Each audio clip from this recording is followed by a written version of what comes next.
వసంతవల్లరి వీణులతో వీక్షించండి. వసంతవల్లరికి స్వాగతం. ఈనాటి వసంతవల్లరిలో యూట్యూబ్ వీక్షకులకు సుపరిచితురాలు, బహుముఖ ప్రజ్ఞాశాలి శ్రీమతి రమా రావి గారి రచన పంచవటి వింటారు.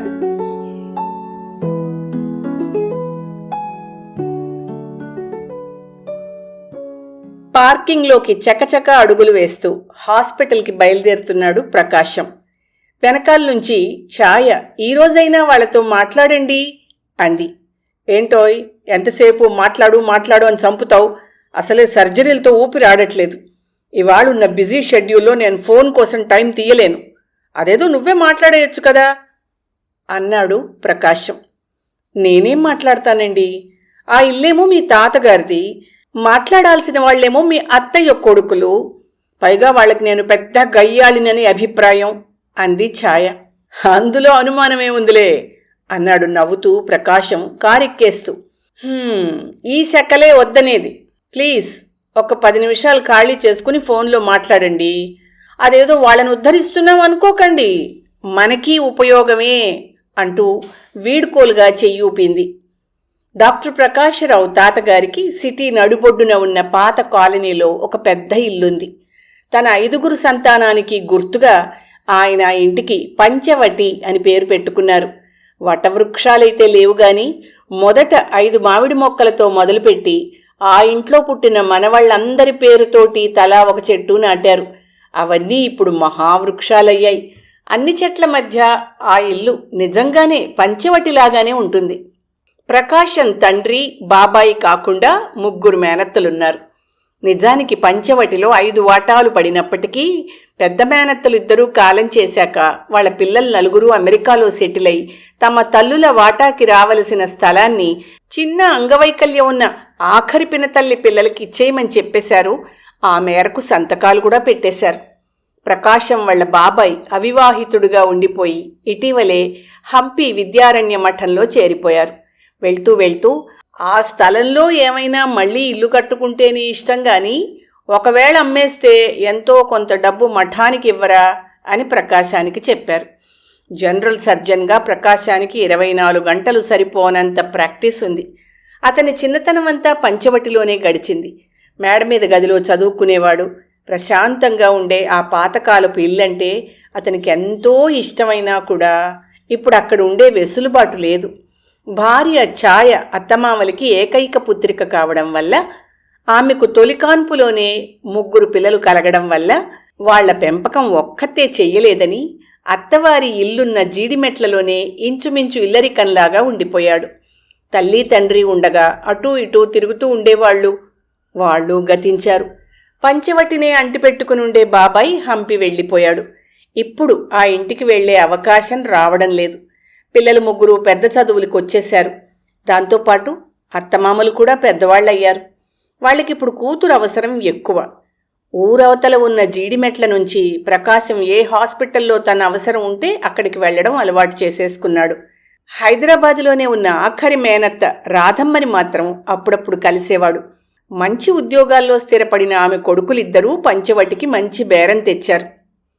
ఈ మధ్యకాలంలో పెరిగిన రియల్ ఎస్టేట్ బూమ్ వల్ల ఎంత లేదన్నా తమ వాటాకి చెరో 2 కోట్లు వస్తాయని భావించి ఈ అమ్మకం కోసం ప్రకాశంతో మాట్లాడాలి అని వెంటపడుతున్నారు. వాళ్ళిద్దరూ సాఫ్ట్వేర్ ఉద్యోగాల వల్ల సిటీకి 2వ వైపు చెరో అపార్ట్మెంటు కొనుక్కుని సెటిల్ అయ్యారు.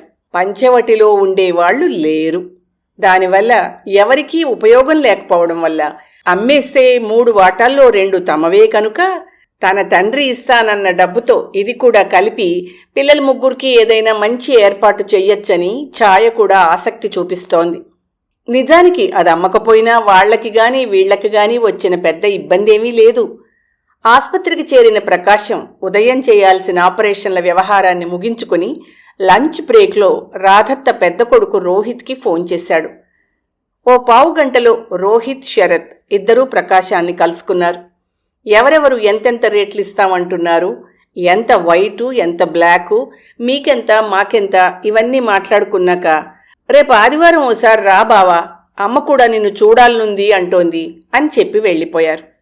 ఓ 2-3 వారాలు గడిచాక నార్సింగిలో ఏదో హాస్పిటల్లో సర్జరీ కోసం వెళ్ళిన ప్రకాశం ఆ ఏరియాలో చిన్న కొడుకింట్లో ఉన్న రాధత్తని చూడబోయాడు. హబ్బా, ఎన్నాళ్ళయిందిరా అంటూ మేనల్లుణ్ణి దగ్గరికి తీసుకుంది ఆమె. అన్నయ్యలిద్దరినీ ఒకేసారి చూసినట్టుందిరా అంటూ ఆనందించింది రాధమ్మ. మధ్యాహ్నం భోజనం అక్కడే చేశాడు ప్రకాశం. మాటల్లో పంచవటిని అమ్మేయడం గురించిన ప్రస్తావన వచ్చింది. రాధమ్మ రుద్ధమైన కంఠస్వరంతో, ఆ ఇల్లు అమ్మకపోతే కుదరదట్రా, ఇప్పుడేం ముంచుకుపోయిందని, అప్పుడప్పుడు కాస్త 4 రోజులు ఉండడానికైనా వాడుకోవచ్చు కదా, నువ్వెళ్ళి ఉండొచ్చు, మేం వెళ్ళి ఉంటాము, పెద్దలకు పెట్టుకునేటప్పుడు 4 కలిసి ఓ చోట ఉండొచ్చు, ఎందుకురా అమ్మడం అనేసరికి ఆశ్చర్యపోయాడు ప్రకాశం. అంటే పంచవటిని అమ్మడం నీకిష్టం లేదా అత్తయ్య అని అడిగాడు ప్రకాశం. ఏమోరా, తాతలనాటి ఆస్తి, ఈ రోజుల్లో అంత స్థలం కొనడం అంటే మాటలా, అసలు అట్లాంటి ఇల్లు ఎవరికైనా ఉంటుందా అని. మీరు అదృష్టవంతులు గనక మా నాన్న మీ చేతుల్లో పెట్టాడు, దాన్ని చెడగొట్టేసి చిన్న చిన్న పావురాయి గూళ్ళు కట్టాలని చూస్తున్నారా ఏమిట్రా? నాకైతే ఆ ఇల్లు అమ్మడం ఇష్టం లేదు. మేము 5గురం పెరిగిన ఇల్లు, అందరూ పోయారు, నేను ఒక్కదాన్నేగా మిగిలాను. నన్ను దాటిచ్చాక మీరేం చేసినా సరే, ఆ పైన నీ ఇష్టం రా అంది రాధమ్మ నిష్ఠూరంగా. ఇంట్లో వాళ్ళమ్మ సెక్యూరిటీ కోసం అమర్చిన సీసీ కెమెరాల్లో ప్రకాశం వచ్చినట్టు కనబడి దగ్గరే ఉన్న ఆఫీస్ నుంచి గబగబా వచ్చేశాడు శరత్. అమ్మ అలాగే అంటుందిలే బావా, మార్కెట్ ఉన్నప్పుడే అమ్మేసుకోవాలి, మనమేమీ ఆ డబ్బులు పాడు చెయ్యం, మాకు వీలైంది మేం చేస్తాం, మీరు కూడా పిల్లల కోసం ఎక్కడైనా ఇన్వెస్ట్ చేయొచ్చు, ఆ ఇల్లు ఊరికే పాడుపడిపోతోంది, ఎందుకలా వదిలేయడం అంటూ గట్టిగా తన ఉద్దేశం తెలియచేసి తల్లిని చిన్న గొంతుతో కసిరి ఇంక మాట్లాడనివ్వలేదు శరత్. మేనత్త మనస్సు పంచవటిని ఉంచుకోవాలని అనిపించినా కూడా బావమరుదులిద్దరూ ఉత్సాహంగా ఉండడం, ఛాయ కూడా వేరే ఆలోచనలు చేస్తూ ఉండడంతో అమ్మకం వైపే మొగ్గు చూపాడు ప్రకాశం. రాధమ్మ ఇక చేసేది లేక, సరేలేరా, నాన్న ఏదైనా పెద్ద పని చేసే ముందు ఓ మాట తిరుపతి వెళ్ళొచ్చి పని మొదలుపెట్టేవాడు, కాబట్టి మీరు కూడా ఓసారి తిరుపతి ప్రయాణం చేసి రండి అని చెప్పింది. బావమరుదులిద్దరూ కుటుంబాలతో సహా వస్తామన్నారు. అందరం కలిసి ఒకే పెద్ద కారులో వెళ్దాం అని చెప్పి ప్రకాశం ఇంటిదారి పట్టాడు. 10 రోజుల తర్వాత ప్రకాశం, ఛాయ, రోహిత్, శరత్ వాళ్ళ భార్యలు, చెరో 2 పిల్లలతోటి రాధమ్మని కూడా తీసుకుని తిరుపతి ప్రయాణం అయ్యారు. తమ పిల్లలు పెద్దవాళ్ళైపోయాక చిన్నపిల్లలతో ఇప్పుడే ప్రయాణం చేస్తున్న ఛాయ ఆడపిల్లల సరదాతో రాధమ్మగారి మనవరాళ్ళిద్దరినీ తన దగ్గరే కూర్చోపెట్టుకుంది. 7-8 సంవత్సరాల వయస్సున్న వేద, శ్లోక ఇద్దరూ చిలుకల్లా కబుర్లు చెప్తూ దారిలో కనబడుతున్న తెలుగు బోర్డులన్నీ చదివేస్తూ ఉంటే చాలా సరదా పడిపోయింది ఛాయ. కారు వ్యాన్లో పడుకోవడానికి దానికి వెసులుబాటుండి మొగాళ్లు 3 వంతుల వారీగా డ్రైవింగ్ పంచుకుంటూ తిరుపతి చేరిపోయారు. గోవిందరాజు సన్నిధి దగ్గర ఖాళీగా ఉన్న తమ బంధువులింట్లో దిగారు. స్నానాలు పానాలు ముగించి పద్మావతి అమ్మవారిని, గోవిందరాజస్వామిని దర్శించుకుని కొండ మీదికి బయలుదేరారు. మగపిల్లలిద్దరూ ప్రకాశంతోనూ, ఆడపిల్లలిద్దరూ ఛాయతోనూ కూర్చుని కొండదారిలో ఉన్న గోవిందనామాలు, రకరకాల ధర్మ ప్రబోధన వాక్యాలు పోటీ పడుతూ పెద్ద గొంతులతో చదవడం మొదలెట్టారు. కొన్ని వాక్యాలు అర్థం కాకపోతే అంటే ఏంటి అని అడుగుతూ సందడిగా కొండ చేరారు. డోనార్ పాసులుండడం వల్ల దర్శనం సులువుగానే అయిపోయింది. మళ్లీ పిల్లల కేరింతలతో సందడిగా కొండ దిగేశారు. ఒక పూట కాస్త అలసట తీర్చుకుని తిరుగు ప్రయాణం అయ్యారు. తిరుమల ప్రయాణం తర్వాత 1 వారానికి రోహిత్ బయ్యర్స్ ఎవరో వస్తారు రమ్మని ప్రకాశానికి ఫోన్ చేశాడు. ఆదివారం పూట ఏ ఆపరేషన్ల హడావిడి లేని ప్రకాశం పొద్దున్నే భార్యాసమేతంగా పంచవటికి వెళ్ళిపోయాడు. ప్రయాణంలో బాగా చనువైన రోహిత్, శరత్తుల పిల్లలు కూడా మావయ్యతోనూ అత్తయ్యతోనూ స్పెండ్ చేస్తామని తమ ముత్తాతగారింటికి చేరారు. విశాలమైన లోగిలి, పైకి వెళ్లడానికి ఇంట్లో నుంచే మెట్లు, పెద్ద పెద్ద గదులు, విశాలమైన వరండాలు, ఇవన్నీ ఉన్న ఆ పాతకాలపు కట్టడంలో పిల్లల కేరింతలు ప్రతిధ్వనిస్తున్నాయి. 4 పక్కల ఖాళీ స్థలంతో పెద్ద పెద్ద మామిడి, జామ, సపోటా మొక్కలు ఆ ఇంటికి కాపలాదారులా ఉన్నాయి. రోహిత్ కూతురు మీరా, ఈ చెట్లన్నింటినీ ఎవరు చూస్తారు అని అడిగింది. దానికి ఛాయ నవ్వుతూ, ఇవన్నీ పెద్దవైపోయినాయి కదే, వీటినెవరూ చూడక్కర్లేదు, అవే కాస్తూ పూస్తూ ఉంటాయి, చిన్న మొక్కలైతే దగ్గరుండి చూసుకోవాలి అని చెప్పింది. అంటే అవి కూడా మనలాగానేనా అంది మీరా. అంటే ఏమిటే ముద్దుగా అడిగింది ఛాయ. అదే అత్తయ్య, నువ్వు మావయ్య బావ వాళ్ళు ముగ్గురిని వదిలేసి మాతో తిరుపతి వచ్చేశారు. వాళ్ళు పెద్దవాళ్ళు కదా, వాళ్ళనెవరూ చూసుకోక్కర్లేదు. కానీ మా అమ్మ నాన్న మమ్మల్ని తమతో తీసుకొచ్చారు కదా, అంటే మేం చిన్న పిల్లలం, మమ్మల్ని చూసుకోవాలి. చెట్టు కూడా అంతే కదా అంది ముద్దు ముద్దుగా మీరా. ఓసి నీ తెలివి ఎంత బాగా అర్థమైందే బంగారం నీకు అంటూ మీరాని దగ్గరకు తీసుకుంది ఛాయ. మామిడి చెట్టు కిందున్న గట్టు మీద కూర్చుని ఈ మాటలన్నీ వింటున్న ప్రకాశానికి తన చిన్నప్పటి రోజులు గుర్తొచ్చాయి. ఎండాకాలం సెలవుల్లో మేనత్తలు ముగ్గురు పిల్లలతోటి వచ్చేవాళ్ళు. తను చిన్నపిల్లలందరినీ ఆడిస్తుంటే పెద్దత్తయ్య అనేది, వీడంతా అచ్చు అన్నయ్యలాగానే, అన్నయ్య మనల్ని చూసుకున్నాడు, వీడు మన పిల్లల్ని చూసుకుంటున్నాడు అని. అవి ఎప్పటివో చిన్నతనపు రోజులు. ఇప్పుడు తను ఎవరిని చూస్తున్నాడు? బావమరుదులిద్దరూ 10 సార్లు ఫోన్ చేస్తే గానీ వాళ్లతో మాట్లాడడానికి కూడా కుదరలేదు. ఇదేదో పంచవటిని అమ్మేద్దామని నిశ్చయానికి వచ్చారు కాబట్టి ఆ మాత్రమైనా వాళ్లతో 3 రోజులు గడిపి తిరుపతి ప్రయాణం చేసొచ్చాడు తను.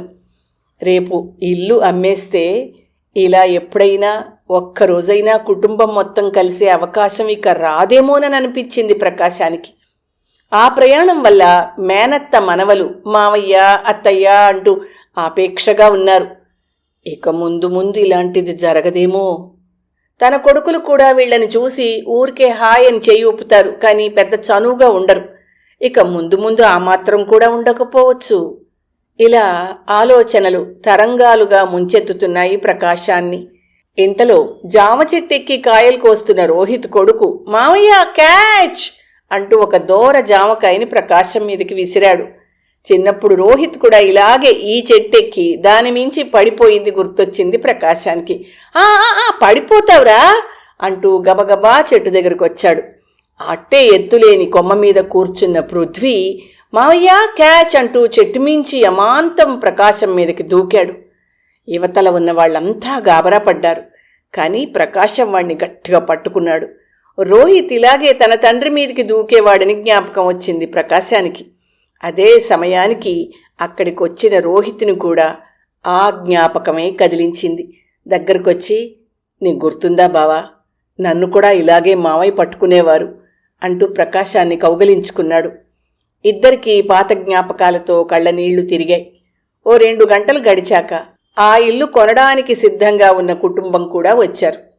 అంతవరకు ఒక్క క్షణం కూడా కూర్చోకుండా పిల్లలతో ఇల్లంతా తిరుగుతూ కబుర్లు చెప్తూ పాత సంగతులన్నీ గుర్తు చేసుకుంటున్న ప్రకాశం నిశ్శబ్దంగా మారిపోయాడు. ఇల్లు కొనడానికి వచ్చిన కుటుంబం 4 ఒక ఆర్కిటెక్చర్ ఫర్మ్ నడుపుతున్నారుట. వాళ్ళకి పంచవటి చాలా నచ్చిందని, ఆ చెట్లు అరుగులు మెట్లు ఏమీ మార్చవని, చిన్న చిన్న మేకప్లు చేసి అలాగే ట్రెడిషనల్ హౌస్గా ఉంచుకుంటామని చెప్పారు. ప్రకాశానికి లోపల ఏదో సంచలనంగా ఉంది. తమ ముగ్గురికి ఉండడానికి ఇళ్లున్నాయి, తనకి మంచి సంపాదనుంది. 2-3 సంవత్సరాల్లో తన కొడుకుల చదువులు కూడా అయిపోతాయి. రోహిత్ వాళ్ళు కూడా బాగానే స్థిరపడ్డారు. పంచవటిని మనమే ఎందుకు ఉంచుకోకూడదు అనిపించడం మొదలుపెట్టింది. లోపల తిరుగుతున్న ఆలోచనలతో వచ్చిన వాళ్లతో సరిగ్గా మాట్లాడలేదు. వాళ్ళు రేటు స్థిరపరచుకోవడానికి మళ్ళీ ఇంకోసారి వస్తామని చెప్పి బయలుదేరారు. మనం కూడా వెళ్దాం అంటూ ఛాయ పెరట్లో ఉన్న కరివేపాకు చెట్టు నుంచి 2 రెబ్బలు తుంచుకుని బయలుదేరింది. పిల్లలు చెట్టెక్కి దిగుతూ మేడ మీదకి కిందకి పరుగులు తీస్తూ సాయంత్రం దాకా ఇక్కడే ఉందాం అని మారాం చేస్తున్నారు.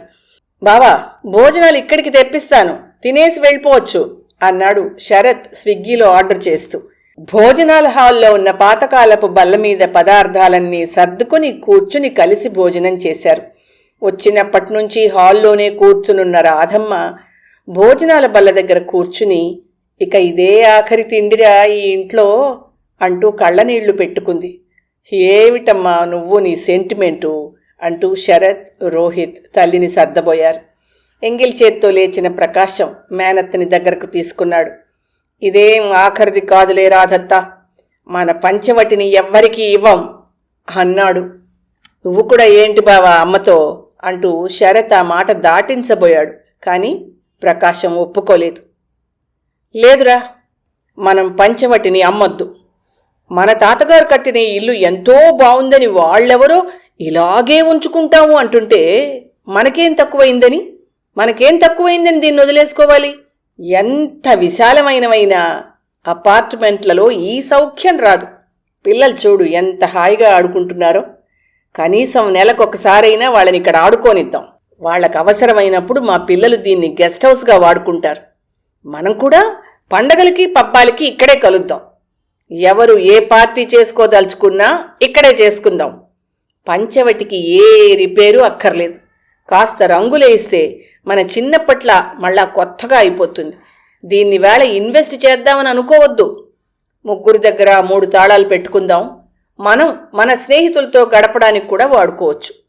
ఈ బయట ఉన్న మామిడి, జామ, సపోటా చెట్లు ఇవన్నీ మనమందరం పుట్టినప్పుడు మన పేర్ల మీద తాతయ్య ఎంతో ప్రేమతో నాటినవి.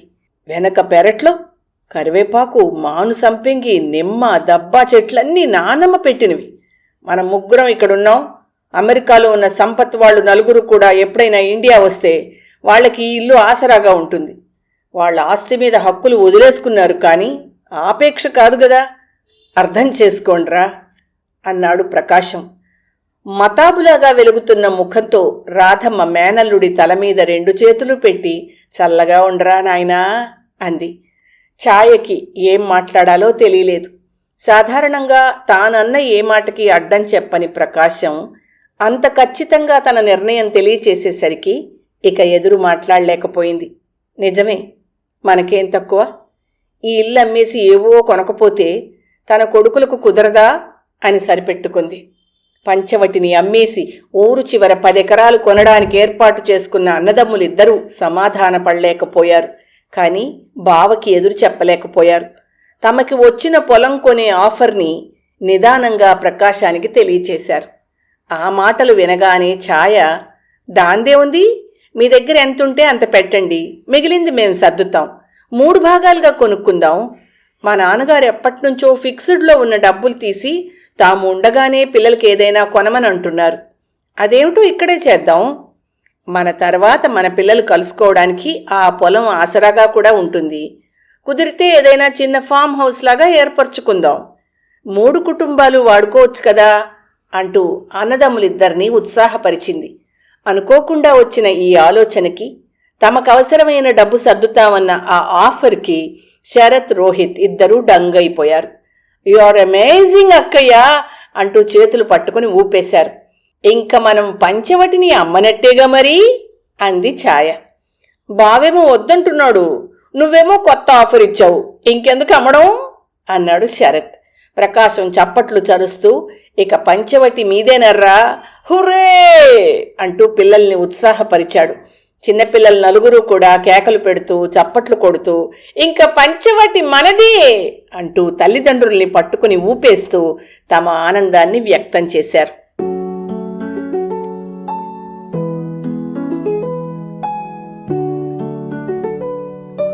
వసంతవల్లరిలో యూట్యూబ్ వీక్షకులకు సుపరిచితురాలు, బహుముఖ ప్రజ్ఞాశాలి శ్రీమతి రమా రావి గారి రచన పంచవటి విన్నారు.